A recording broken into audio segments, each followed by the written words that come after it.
Assalamualaikum warahmatullahi wabarakatuh. Perkenalkan, kami dari kelompok 6 yang beranggotakan saya Rizka Dwika Aprenisa dengan teman saya Nabila Gustirani. Di sini kami membahas tahapan perkembangan menurut para ahli. Poin yang pertama yaitu tahapan perkembangan menurut para ahli. Tahapan perkembangan merupakan tahap perubahan yang terjadi pada individu dan dinilai secara psikis, sosial, dan lainnya. Proses perkembangan di mana ini bisa dipengaruhi oleh faktor-faktor dari luar yang membentuk karakter dan komponen perkembangan lainnya. Berikut tahapan perkembangan menurut para ahli. Yang pertama itu ada tahap perkembangan menurut Harlock. Ada beberapa tahapan. Yang pertama itu masa sebelum lahir, yang kedua masa bayi baru lahir, yang ketiga masa bayi, yang keempat masa kanak-kanak awal, yang kelima masa kanak-kanak akhir, yang keenam masa remaja, yang ketujuh masa dewasa awal, yang kedelapan masa dewasa madya, dan yang kesembilan itu masa usia lanjut. Tahapan perkembangan yang kedua itu menurut Aristoteles, yang dimana membagi menjadi beberapa bagian tahapan perkembangan. Yang pertama itu fase anak kecil, dari umur 0 sampai 7 tahun. Fase ini yang diakhiri dengan pertumbuhan gigi.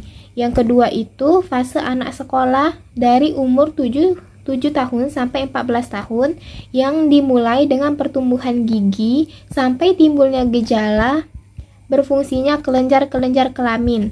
Yang ketiga itu fase remaja atau pubertas, itu dari usia 14 tahun sampai 21 tahun, yang diawali dengan bekerjanya fungsi kelenjar-kelenjar kelamin sampai akan memasuki masa dewasa.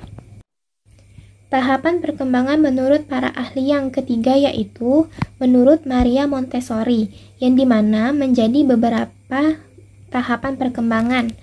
Yang pertama itu periode 1, dari umur 0 sampai 7 tahun, yang dimana periode ini penangkapan dan pengenalan dunia luar dengan panca indera. Periode yang kedua itu dari umur 7 tahun sampai umur 12 tahun. Periode ini dimana anak menilai perbuatan manusia atas dasar baik dan buruk. Pada periode ketiga itu dari umur 12 tahun sampai umur 18 tahun. Pada periode ini penemuan diri dan kepekaan sosial anak. Tahapan perkembangan menurut para ahli yang keempat itu tahapan perkembangan menurut psikososial Erikson. Erikson ini mempunyai pendapat sendiri bahwa kepribadian berkembang dalam urutan yang telah ditentukan melalui 8 urutan yang telah ditentukan. Melalui 8 tahapan perkembangan psikososial, maka setiap tahapan manusia akan mengalami krisis psikososial yang dapat memiliki hasil positif atau negatif bagi perkembangannya. Adapun perkembangannya sebagai berikut. Yang pertama itu tahapan kepercayaan versus ketidakpercayaan. Ini terjadi pada umur anak 0 sampai 18 bulan. Yang kedua itu otonomi versus rasa malu yang terjadi pada umur 18 bulan sampai umur 3 tahun. Yang ketiga itu inisiatif versus rasa bersalah yang terjadi pada usia 3 tahun sampai usia 6 tahun. Dan yang keempat itu ketekunan versus rasa percaya diri yang terjadi pada usia 6 tahun sampai usia 12 tahun. Tahapan perkembangan menurut ahli selanjutnya yaitu tahap perkembangan moral Kohlberg. Ia mengikuti perkembangan dari keputusan moral seiring penambahan usia yang semula diteliti oleh Piaget, yang menyatakan bahwa logika dan moralitas berkembang melalui tahapan-tahapan konstruktif. Nah, tahapan-tahapan ini terbagi menjadi 3 tingkatan. Tingkat pertama itu prakonvensional, yang terdiri dari tahap orientasi kepatuhan dan hukuman, dan orientasi minat pribadi, individualisme, dan tujuan. Nah, pada tingkat yang kedua ini atau konvensional yang terdiri dari yang pertama, orientasi keserasian interpersonal dan konformasi. Yang kedua itu orientasi, otoritas, dan pemeliharaan aturan sosial atau moralitas hukum dan aturan. Tingkat yang ketiga itu pasca konvensional yang terdiri dari orientasi kontrak sosial. Nah, yang kedua itu prinsip etika universal. Kohlberg ini percaya bahwa ketiga tingkat dan keenam tahapan tersebut terjadi dalam suatu urutan dan berkaitan dengan usia. Yang pertama itu, sebelum usia 9 tahun, kebanyakan anak-anak berpikir tentang dilema moral dengan cara yang pro-konvensional. Yang kedua itu, pada awal masa remaja, mereka berpikir dengan cara-cara yang lebih konvensional. Yang ketiga itu, pada awal masa dewasa, sejumlah kecil orang berpikir dengan cara-cara yang pasca konvensional. Tahapan perkembangan yang selanjutnya itu tahap perkembangan kognitif Jean Piaget, yang dimana ia membagi menjadi beberapa tahapan. Tahapan yang pertama itu tahap sensori atau sensori motor, yang kedua tahap praoperasional, yang ketiga itu tahap operasi konkret. Tahapan perkembangan selanjutnya itu tahap perkembangan menurut Vygotsky, yang dimana menjadi beberapa tahapan. Tahapan yang pertama itu Level of Actual Development atau LED, yaitu anak mampu dalam menyelesaikan atau memecahkan masalah sendiri. Tahapan yang kedua itu Zone of Proximal Development, yaitu kemampuan berpikir anak yang masih dalam proses pematangan yang dibantu teman, guru, dan orang tuanya. Yang ketiga itu tahapan Potential Development Zone. Pada zona ini, anak belum bisa melakukan tugasnya berpikir karena di luar kemampuannya. Poin yang kedua yang akan dibahas yaitu proses perkembangan. Proses perkembangan ini terbagi menjadi 3. Yang pertama itu proses biologis, yang dimana menghasilkan perubahan manusia. Proses biologi ini meliputi pewarisan gen dari orang tua. Perkembangan tubuh meliputi pertumbuhan berat badan dan tinggi badan, perkembangan otak, keterampilan motorik, dan perubahan berpedoman pada masa puber. Proses yang kedua itu proses kognitif, yang dimana meliputi perubahan dalam berpikir, intelijensi, dan bahasa manusia. Contohnya itu proses kognitif terjadi dalam mengenali benda-benda pada bayi, menggabung kalimat, menguasai kata, mengingat puisi, mengerjakan soal-soal matematika, membayangkan sesuatu yang akan terjadi, menemukan jawaban sebab akibat, atau memahami sesuatu yang tersirat dalam sebuah peristiwa. Proses perkembangan yang terakhir yaitu proses sosial emosional, yang dimana merupakan perubahan dalam hubungan manusia dengan orang lain, perubahan emosi, dan perubahan dalam kepribadian. Bayi belajar tersenyum kepada ibunya, dan orang-orang di perkembangan perasaan anak-anak terhadap temannya yang berbeda jenis kelamin. Perkembangan sikap sosial dan antisosial pada anak-anak dan remaja merupakan bagian dari proses sosial emosional dalam perkembangan manusia. Poin ketiga yang akan dibahas yaitu tugas perkembangan, yang dimana disesuaikan dengan usia anak. Yang pertama itu usia kanak-kanak awal, terjadi pada usia 2 sampai usia 6 tahun. Yang pertama itu belajar keterampilan fisik yang diperlukan untuk bermain. Yang kedua itu belajar bergaul dengan teman-teman sebaya sesuai dengan etika moral yang berkembang di masyarakat. Yang ketiga itu belajar memainkan peran sesuai dengan jenis kelamin. Yang keempat itu mengembangkan dasar-dasar keterampilan membaca, menulis, dan berhitung.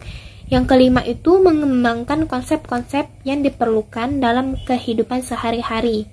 Nah, yang kedua itu usia kanak-kanak akhir yang terjadi pada umur 6 sampai 13 tahun. Yang pertama itu mempelajari keterampilan fisik yang diperlukan untuk permainan-permainan umum. Yang kedua, belajar menyesuaikan diri dengan seusia teman-temannya. Yang ketiga itu mengembangkan hati nurani, pengertian moral, tata, dan tingkatan nilai. Yang keempat itu mengembangkan sikap terhadap kelompok-kelompok sosial dan lembaga-lembaga. Dan yang terakhir itu mencapai kebebasan pribadi. Poin yang selanjutnya yang akan dibahas yaitu karakteristik perkembangan. Nah, karakteristik perkembangan ini terbagi menjadi beberapa bagian. Yang pertama itu perkembangan fisik motorik. Nah, perkembangan fisik motorik ini terbagi menjadi dua. Yang pertama itu motorik kasar dan motorik halus. Kalau motorik kasarnya, pada usia 3 tahun, anak dapat melakukan gerakan seperti melompat dan berlari. Sedangkan usia 4 tahun, anak sudah berani menaiki tangga dengan satu kaki dan juga dapat memperhatikan setiap langkahnya. Yang ketiga itu usia 5 tahun, anak lebih percaya diri dengan berlomba dengan teman sebayanya atau orang tuanya. Nah, kalau motorik halusnya itu, usia anak 3 tahun itu, anak sudah mampu menempatkan dan memegang benda-benda. Yang pada usia 4 tahun, anak sudah bisa bermain balok. Pada usia 5 tahun, anak sudah memiliki koordinasi mata dengan memadukan tangan, lengan, dan anggota tubuh lainnya untuk bergerak. Tahapan perkembangan yang selanjutnya yaitu tahap perkembangan kognitif, yang dimana terbagi menjadi 4 tahapan. Tahapan pertama yaitu tahap sensori motor yang terjadi pada usia 1-2 tahun. Yang tahapan kedua itu tahapan praoperasional terjadi pada usia 2-7 tahun. Yang tahapan ketiga itu tahap konkret operasional yang terjadi pada usia 7-11 tahun. Dan yang terakhir itu tahap formal operasional yang terjadi pada umur 11 tahun hingga 15 tahun. Tahapan perkembangan yang selanjutnya yaitu tahapan sosial emosional. Pada usia 1-1,5 tahun, anak sudah bisa main sendiri, main dan makan sendiri. Pada usia 1,5 tahun sampai usia 2 tahun, anak mulai berinteraksi dengan orang lain. Usia 2,5 tahun sampai usia 6 tahun, emosi anak sangat kuat seperti ledakan amarah, ketakutan, dan sebagainya. Pada usia 6-10 tahun, persahabatan anak akan terbangun. Tahap perkembangan yang terakhir yaitu tahap perkembangan bahasa. Usia 0-5 bulan, anak akan mengoceh seperti orang yang sedang berbicara. Usia 18-24 bulan, anak akan mengalami percepatan perbendaharaan kata dengan memproduksi kalimat 2 atau 3 kata. Pada usia 2,5 tahun sampai usia 5 tahun, pengucapan kata pada anak meningkat. Dan pada usia 6 tahun sampai 6 tahun ke atas itu, anak mengucapkan kata seperti orang dewasa. Mungkin itu saja materi yang bisa saya sampaikan dan akan dilanjutkan oleh teman saya yaitu Nabila Gustirani. Baiklah, saya pemateri selanjutnya. Saya akan menjelaskan yang pertama prinsip perkembangan, yang kedua hukum perkembangan, dan yang ketiga faktor yang mempengaruhi perkembangan. Prinsip perkembangan yang pertama, perkembangan merupakan proses yang tidak pernah berhenti atau never ending proses. Yang kedua, semua aspek perkembangan saling mempengaruhi. Yang ketiga, perkembangan itu mengikuti pola atau arah tertentu. Dan yang keempat, perkembangan terjadi pada tempo yang berlainan. Yang kelima, setiap fase perkembangan mempunyai ciri khas. Dan yang keenam, cephalocaudal dan proximal distal. Yang ketujuh, perkembangan itu berdiferensial. Yang kedelapan, perkembangan itu berlangsung dari konkret ke abstrak. Maksudnya perkembangan itu tuh dari hal yang nyata ke tidak nyata. Lalu yang kesembilan, berproses dari suatu kemampuan berpikir yang konkret atau objek tampak, menuju ke abstrak objek tidak tampak. Lalu yang kesepuluh, perkembangan itu berlangsung dari egosentrisme ke perspektifme. F. Hukum perkembangan. Yang pertama, hukum konvergensi. Hukum konvergensi ini menekankan kepada pengaruh gabungan antara pembawaan dan lingkungan. Menurut Wistadron, yang menyatakan bahwa pertumbuhan dan perkembangan itu ialah hasil pengaruh bersama kedua unsur pembawaan dan lingkungan. Lalu yang kedua, hukum mempertahankan dan mengembangkan diri. sebagai makhluk hidup manusia mempunyai dorongan atau hasrat untuk mempertahankan diri. Nah, hal ini terwujud misalkan kita lapar maka kita akan mencari makanan. Pada anak usia dini, usaha yang diwujudkan yaitu menangis apabila ia haus ataupun lapar, rasa tidak enak badan, dan sebagainya. Lalu yang ketiga, hukum masa peka. Masa peka ialah masa suatu fungsi mudah atau peka untuk dikembangkan. Misal, anak usia 1-2 tahun mengalami masa peka untuk berbicara dan meniru sehingga apa yang diajarkan mudah diikuti dan berhasil dengan baik. Lalu yang keempat, hukum kesatuan organis. Yang dimaksud dengan hukum kesatuan organis di sini ialah bahwa berkembangnya fungsi fisik maupun mental psikolog pada diri manusia itu tidak berkembang lepas satu sama lain, tetapi merupakan suatu kesatuan. Dan yang kelima, hukum rekapitulasi merupakan pengulangan ringkasan dari kehidupan suatu bangsa yang berlangsung secara lambat selama bertahap-tahap. Dengan hukum ini, berarti perkembangan jiwa anak itu merupakan ulangan dan adanya persamaan dengan kehidupan sebelumnya atau yang dilakukan oleh nenek moyang. Dapat dibagi beberapa masa. Yang pertama yaitu masa berburu van menyamun, lalu yang kedua masa mengembala, ketiga masa bercocok tanam, keempat masa berdagang, kelima hukum tempo perkembangan, dan keenam hukum irama perkembangan. Lalu ada G, faktor yang mempengaruhi perkembangan. Faktor yang mempengaruhi perkembangan anak yaitu dipengaruhi oleh faktor tertentu yang menjadikan anak tumbuh kembang menjadi individu yang produktif. Karena anak usia dini merupakan masa yang strategis dalam pembinaan, menanam pemikiran, dan seluruh aspek-aspek perkembangannya. Menurut Debkes 1994, dalam Ahmad Susanto ada 2 faktor utama yang dapat mempengaruhi tumbuh kembang. Yang pertama itu faktor internal dan faktor eksternal. Faktor internal merupakan faktor dari dalam diri anak, baik faktor bawaan ataupun yang diperoleh dari lingkungan. Yaitu pertama ada hal-hal yang diturunkan dari orang tua, lalu ada unsur berpikir dan kemampuan intelektual atau kognitif, keadaan kelenjar zat-zat tubuh atau unsur hormonal, lalu yang terakhir ada emosi dan sifat-sifat tertentu. Menurut Elizabeth B. Harlock 1978, baik faktor kondisi internal maupun faktor kondisi eksternal akan dapat mempengaruhi kecepatan dan sifat atau kualitas kepribadian seorang. Tetapi, seberapa besar pengaruh kedua faktor itu dapat ditentukan. Faktor eksternal. Faktor eksternal adalah faktor yang dipengaruhi dari luar diri anak, seperti keluarga, gizi, budaya, serta teman sebaya atau teman bermain. Dari unsur keluarga sangat mempengaruhi terhadap sikap dan tingkah laku anak, seperti sikap dan tingkah laku keluarga dalam mengasuh dan mendidik anak. Serta hubungan antar anggota keluarga dapat mempengaruhi sifat, menunjang, atau bahkan menghambat proses perkembangan anak secara optimal. Yang pertama, posisi dalam keluarga. Kedudukan anak dalam keluarga merupakan keadaan dapat mengaruhi perkembangan anak. Kedua, ketiga, dan seterusnya pada umumnya, perkembangan itu lebih cepat daripada anak pertama. Anak bungsu biasanya perkembangannya lebih lambat karena cenderung dimanja.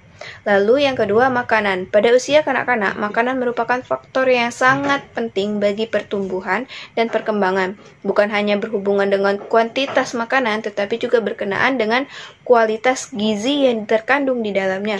Keduanya sangat mempengaruhi perkembangan fisiologis dan mental anak secara langsung atau tidak langsung. Lalu yang ketiga, faktor budaya sangat besar pengaruhnya sehingga dapat mempengaruhi sifat kepribadian dan kedewasaan seseorang. Hal yang termasuk dalam faktor budaya disinggung selain budaya masyarakat termasuk juga pendidikan, agama, dan sebagainya. Menurut Harlock, beberapa hal yang menjadi penyebab terjadinya perkembangan antara lain kematangan, belajar dan latihan, serta kombinasi antara kematangan dan belajar. Lalu ada menurut Desmita, periode prenatal merupakan periode yang sangat penting dan menentukan perkembangan individu pada periode-periode berikutnya. Baiklah, itulah pemaparan pemateri dari kami. Kami akhiri, wassalamualaikum warahmatullahi wabarakatuh.